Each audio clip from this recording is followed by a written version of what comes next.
माननीय अध्यक्ष जी, यहाँ एक विषय और उल्लेखनीय है कि जहां भारत में बाबा साहब ने आजादी के तुरंत बाद महिलाओं को समान मताधिकार उपलब्ध कराया, वहां दुनिया में, जो विकसित कही जाने वाली दुनिया में, लंबे समय तक महिलाओं को संघर्ष करना पड़ा।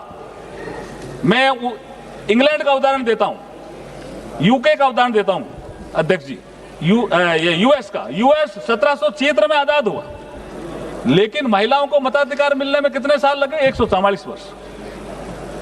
और यूनाइटेड किंगडम, इसमें तो 1918 में महिलाओं को मताधिकार दिया, लेकिन लिमिटेड कर दिया कि जो महिलाएं 30 साल से उम्र के अधिक हो या जिनका पति प्रॉपर्टी से संबंधित क्वालिफिकेशन रखता हो, उसको दिया। और उसके 10 साल बाद 1928 में द इक्वल फ्रेंचाइज एक्ट के माध्यम से 21 वर्ष से अधिक आयु की महिलाओं को समान मताधिकार मिला।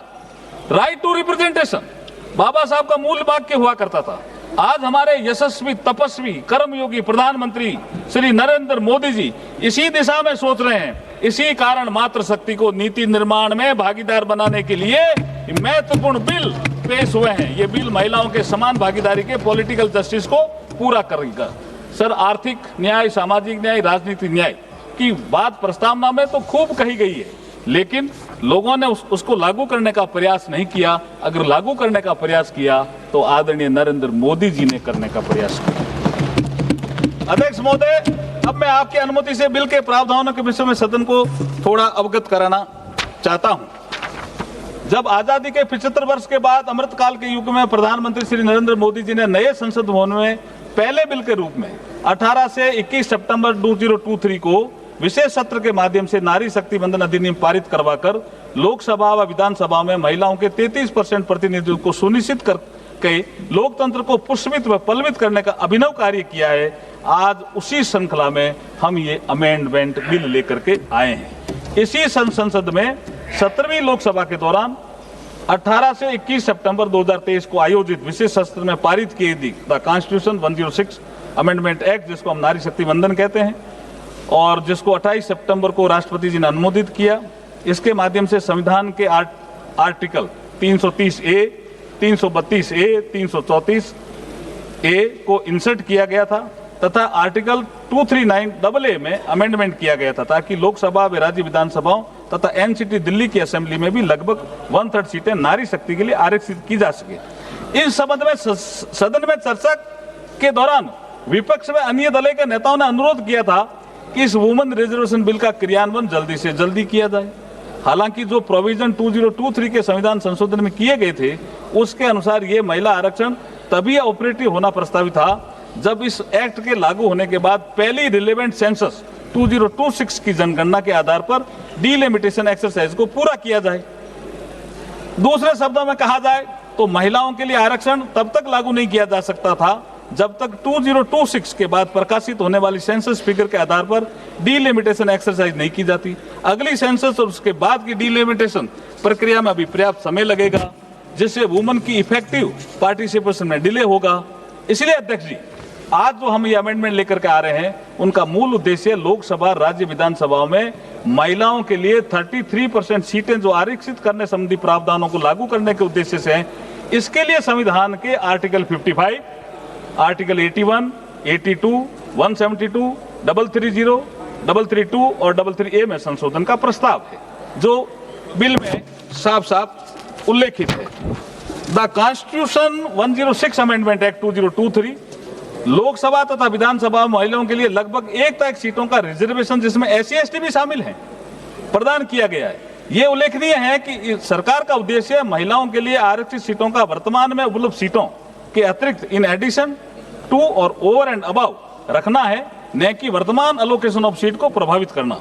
यहाँ यह भी उल्लेखनीय है कि महिला सीटों हेतु किया जा रहा आरक्षण हॉरिजेंटल यानी कुल सीटों में से 33% होने के साथ साथ वर्टिकल भी है, अर्थात SC और ST के लिए रिजर्व सीटों में भी 33% सीटें महिलाओं की भागीदारी सुनिश्चित करेगा। पूरे देश में एक समान और न्याय संगत तरीके से महिलाओं के लिए 1/3 सीटों के रिजर्वेशन को प्रभावी बनाने के लिए ये आवश्यक होगा कि लोकसभा में वर्तमान सीटों के अतिरिक्त कुल सीटों की संख्या में समान रूप से 50% की वृद्धि की जाए। लोकसभा की वर्तमान सीटों में 50% की वृद्धि की जाती है तो सदन की नई स्ट्रेंथ 815 सदस्यों की होगी। इसमें से 272 सीटें महिलाओं के लिए आरक्षित होगी, जो कुल 815 सीटों का 1 तिहाई है। तो ये सिंपल सा एक फॉर्मूला है और इसमें सबको कोई नुकसान नहीं हो रहा है, किसी भी पुरुष वर्ग को भी नुकसान नहीं हो रहा है और किसी राज्य को कोई नुकसान नहीं हो रहा। जो ताकत इस राज्य की है उतनी ही ताकत आने वाले समय में रहेगी। वर्ष 2011 की सेंसस के जनसंख्या के आंकड़ों के संबंध में यही उपलब्ध नवीनतम सेंसस फिगर है और वर्ष 25 में अधिसूचित वर्तमान जनगणना प्रक्रिया के परिणाम किसी भी स्थिति में 2027 के उत्तरार्ध या 28 के प्रारंभ से पहले उपलब्ध नहीं होंगे।